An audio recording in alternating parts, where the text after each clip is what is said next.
Hello guys, I'm back with a different kind of video. It's not a battle, it's just, right as it says, I'm going to be giving my opinions on the recent ban list, and I have some things to say about it. But first, I want you guys to tell me, like, do you prefer battle videos, or do you prefer um, these kind of videos where I, like, analyze, like, the meta and like new cards and stuff like that. Just whatever. Just let me know what you prefer. And also, how often would you like me to upload? Please tell me that too. So please comment like what you would want me, like how often, all of that. But let's get into this ban list. And I'm gonna make uh I'm gonna try to make a few jokes here and there. Uh, Looking at this ban list, it brings A tier to my eye. Get it? A tier, because Barrow got nerfed hard in this ban list, and it was S tier, so now it's A tier. Dislike the video right now. So I'll start it off with these three, these two, and then this one, because I have more to say about this one, and go away. Then I'll get to these in order, but let's start off with Galaxy Crash.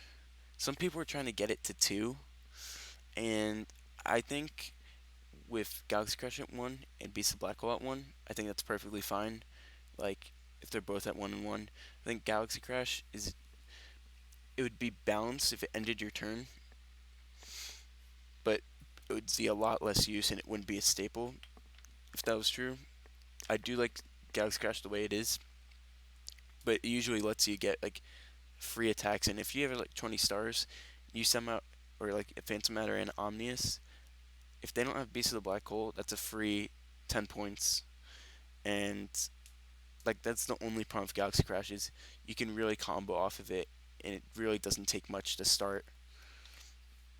Okay, now moving on to Phantom Matter. Phantom Matter, I think, belongs limited because it get. I personally think it'd get annoying at two copies, but like one copy, you don't see it much, and you don't see it every game. You see it probably like two every 3 games, which I think is a good amount. Um, there is a good a good amount of attachment removal at this point, but they're usually not used in decks because it's not usually necessary. Like you could just Pelfam the creature attached to the Phantom Matter and it'll kill both of them. So like there's already ways to deal with it. It's not a great card, but it's definitely a staple that everybody should be running. I do believe that it was the right decision to keep it at 1 copy, not two yet. But once set 3 comes around, I think it should be at 2 copies, like Zach suggested. Now, Beast of the Black Hole is pretty interesting because Zach said he very nearly banned it, and honestly, I I would have agreed either way if he kept it at 1, which he ended up doing, or banned it. Um, Keeping it at 1, like Beast of the Black Hole, is the best card in the game, definitely, and it's like almost too powerful, and it's annoying in competitive play, having to like be cautious.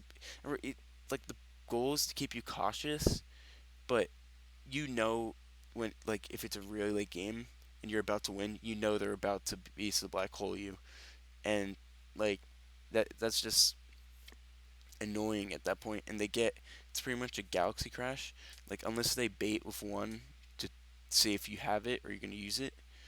Um, Once they do that, it's pretty much a galaxy crash, and it prevents points, like them getting points on you when they're about to get some, which is way too good. I think 1 copy is good only for the sake of not banning any cards. Like I have a ridiculously rare Beast of Black Hole, and it'd be pretty annoying if that was full banned, and that's I think exactly why Zach didn't full ban it. But um, if I would not mind at all if it was full band. I'm not saying I want it to be, but if it was full band, I would not care. And I think everybody would kind of agree with me that it is an annoying card, but it's just part of the game, and no one really minds. Like keeping it one, it definitely has to stay at one copy until like there's tons of like ways to stop it or something. But I don't see it ever leaving this ban list. Okay, now those three, everybody expected to stay on the list. Now I don't think when Zach came onto the Discord to talk to us, we were mainly talking about Slush Infestation and Pelfam. And we got three completely different cards. And this is where it gets really interesting. More of these two. But, Omnius, I I don't think that his limiting him was necessary at all, but I definitely do not mind it because when I started using Omnius, I started getting quite a lot of success with it.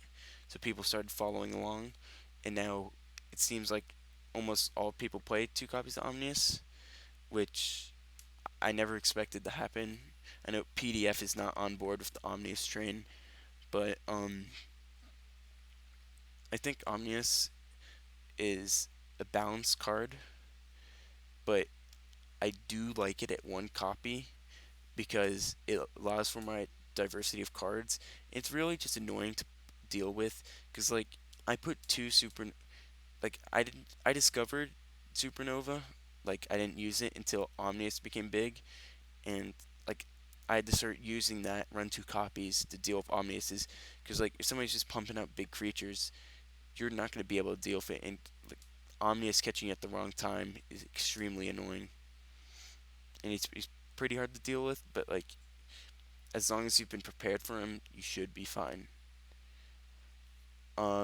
But yeah, limiting him, I think I'm definitely fine with that, but I did not expect it, and I'd say it's not necessary, but I'm perfectly fine with it. Now, Blaze Elixir. This one, Zach never told us anything about. It was completely random, and I couldn't agree more on it.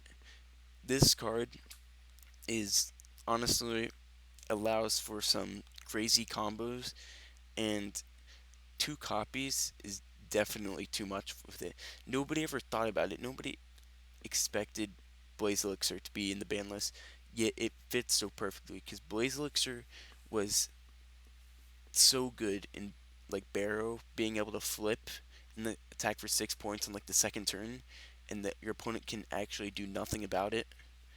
Like that's it was way too good, and early game it was just way too much, and I think this is by far the best addition to the ban list or half ban list.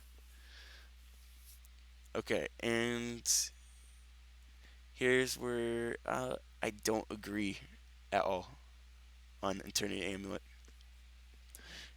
So I'll start off with this. Zach said that Eternity Amulet, like, it's too good, makes creatures too powerful for cheap, and all of that, which is a fair point. But Eternity Amulet is not OP at all. Like,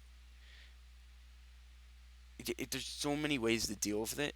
Like Pelfam, just the creature and loses it.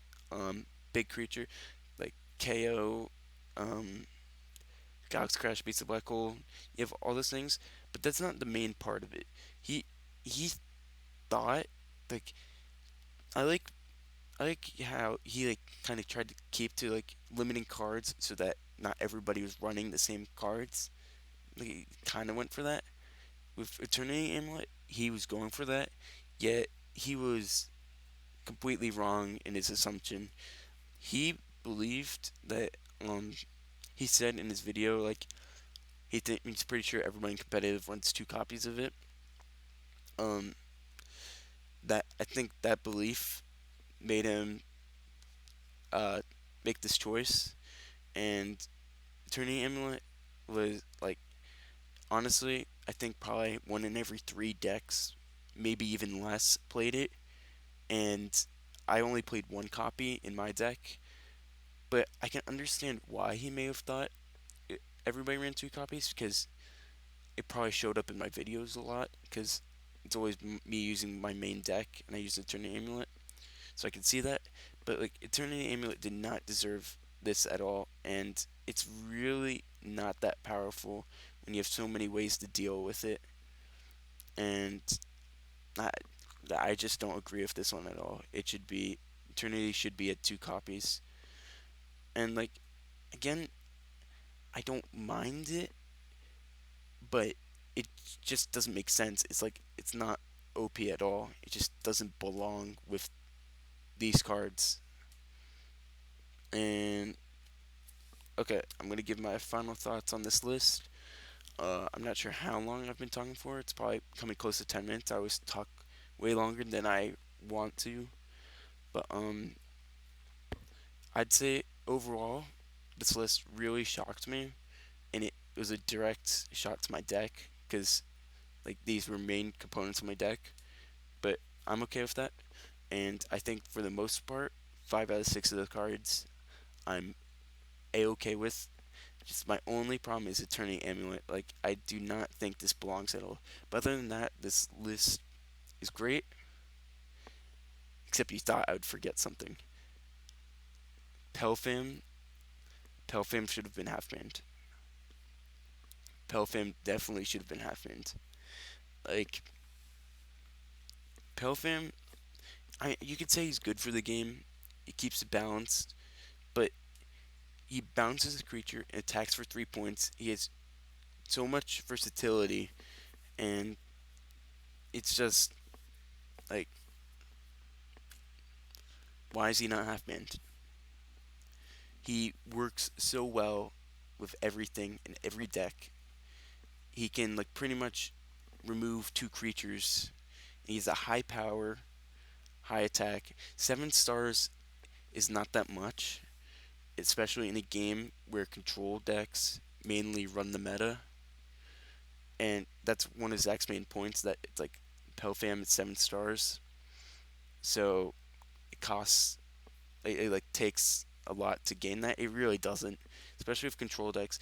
You can just like stall out for 1 turn and you'll have an extra turn and you'll have enough for Pelfam. Like just because 2 turns you have Pelfam. Like it's pretty easy, especially if you control of the board, because then you're just able to build the stars, and then they play something, you Pelfam it, and they're in an even deeper hole. And also Slush Infestation, you know, I don't mind that much that it's not limited. I'm fine with that, but otherwise, great list except for maybe Eternity and Pelfam swap. But other than that, great list. And thanks for watching. Goodbye.